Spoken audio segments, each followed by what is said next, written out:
Mafia brothers Atiq और अशरफ के murder में अब तक क्या क्या हुआ है वो हम आपको दिखाते हैं। देखिए, ग्राफिक्स के जरिए आपको समझाने की कोशिश करते हैं। कल रात प्रयागराज के कसारी मसारी कब्रिस्तान में अतीक और अशरफ को दफनाया गया था। इसी के साथ जनाजे में अतीक के दोनों नाबालिग बेटे मौजूद रहे, जिन्हें बाल सुधार गृह से पुलिस लेकर आई थी।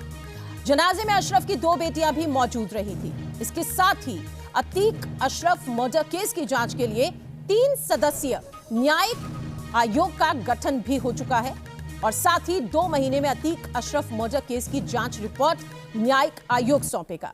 साथ ही बताना आपको जरूरी है कि अतीक और अशरफ को मारने वाले तीनों शूटर्स को 14 दिनों की न्यायिक हिरासत में जेल भेज दिया गया है। इसी बीच एक वकील ने अतीक अशरफ की हत्या की जांच के लिए सुप्रीम कोर्ट में याचिका भी दाखिल की है। तो अब यह पूरा केस पहुंच गया है सुप्रीम कोर्ट। साथ ही अब आपको हम दिखाते हैं कि कैसे माफिया अतीक अहमद के 44 साल का काला साम्राज्य उसकी 52 दिन की भूल की वजह से पूरी तरह से तबाह हो गया।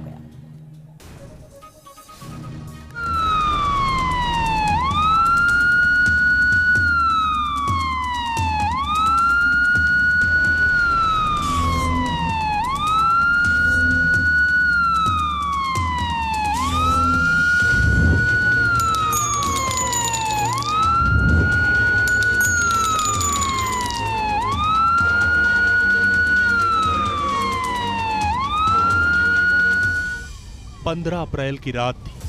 घड़ी की सुइयां 10 बजे का इशारा कर रही थी। प्रयागराज की सड़कों पर धीरे धीरे सन्नाटा पसरने लगा था, मगर उसी प्रयागराज के कॉल्विन हॉस्पिटल के अंदर और बाहर अचानक से हलचल बढ़ गई थी। तमाम मीडिया कैमरे और रिपोर्टर का जमावड़ा लगा था। पुलिस की गाड़ियां गेट के चक्कर काटने लगी थी। कुछ ऐसी ही गहमागहमी हॉस्पिटल के अंदर भी थी। वक्त 10:25। हॉस्पिटल के गेट पर पुलिस की एक गाड़ी की ओर तमाम कैमरे घूम गए, क्योंकि इसी पुलिस जीप में हॉस्पिटल पहुंचा था डॉन अतीक अहमद और उसका भाई अशरफ। माफिया डॉन और उसके भाई को लेकर प्रयागराज पुलिस रूटीन चेकअप के लिए प्रयागराज के कॉल्विन हॉस्पिटल पहुंची थी।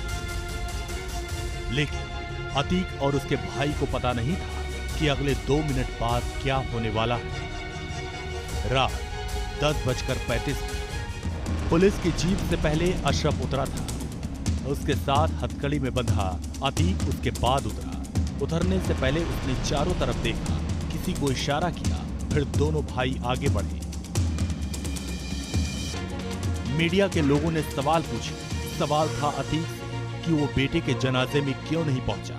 क्या कहना आप? कुछ कहना? आईडी वो हम दे देंगे तुमको। मेन बात ये है अतीक के भाई अशरफ ने कुछ बोलना चाहा था, उसके मुंह से सिर्फ यही निकला था। अशरफ की बात पूरी भी नहीं हुई कि किसी ने अचानक ही अतीक की कनपटी पर पिस्टल रखकर उसका भेजा उड़ा दिया। अतीक जमीन पर गिर गया। हथकड़ी में बंधा उसका भाई भी जमींदोज हो गया और फिर 3 शूटरों की गोलियां बरसने लगी। मेड इन तुर्की जुगाना पिस्टल में जितनी गोलियां थी, तीनों कातिलों ने अतीक अहमद और उसके भाई के जिस्म में उतार दिया। गोलियों की गूंज थमी तो सामने पड़ी थी 2 लाशें। एक थी अतीक की और दूसरे उसके भाई अशरफ। हॉस्पिटल परिसर खून से लाल हो चुका था।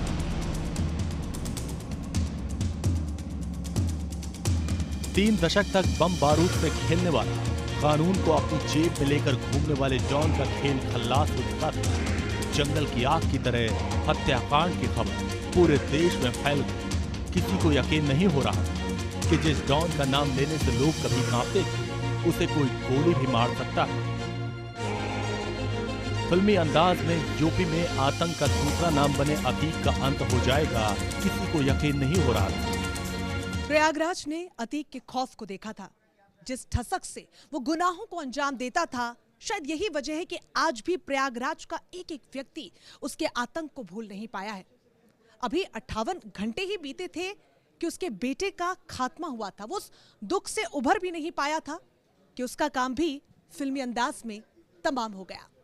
10 सेकंड की 20 गोलियों ने लिख डाली माफिया ब्रदर्स की पूरी कहानी।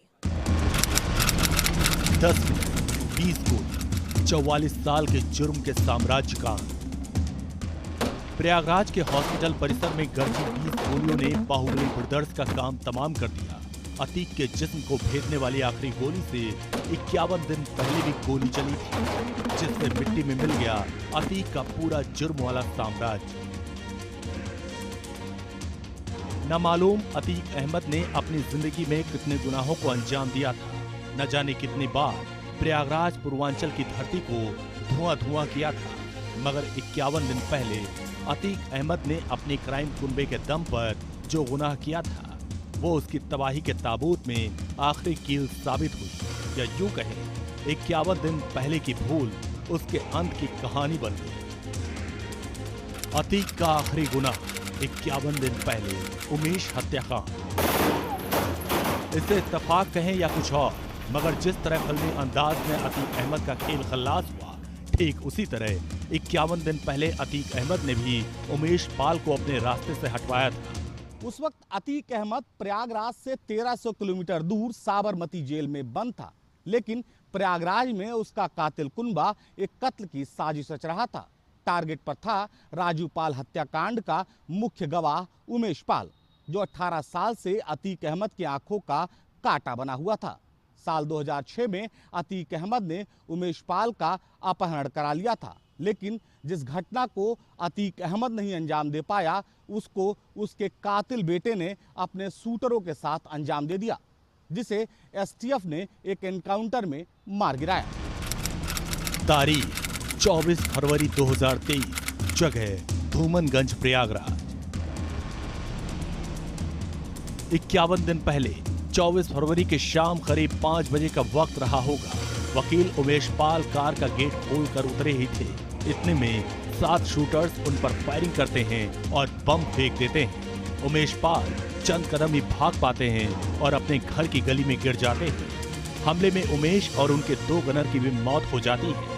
पूरी घटना सीसीटीवी कैमरे में कैद हो गई। पहले लगा कि बदमाशों ने इस हत्याकांड को 44 सेकंड में अंजाम दिया था। सीसीटीवी से निकले फुटेज को जिले ही नहीं, देश के लोगों ने देखा तो दहल गए। पहली बार शायद इस तरह का लाइव शूटआउट लोगों ने देखा था। सीसीटीवी की छानबीन की गई तो पिस्टल थामे एक शख्स की ओर सुरक्षा एजेंसियों की जांच घूम गई, क्योंकि ये अतीक अहमद का कोई राइट हैंड शूटर नहीं, बल्कि अतीक का बेटा असद ही था, जिसने अपने अब्बू के कहने पर प्रयागराज को धुआं कर दिया था। हाथ में पिस्टल थामे असद की फोटो कैमरे में कैद हो गई थी। इसके साथ ही साथ उमेश पाल के सभी कातिलों के सुराग भी यूपी एसटीएफ को मिल गए थे।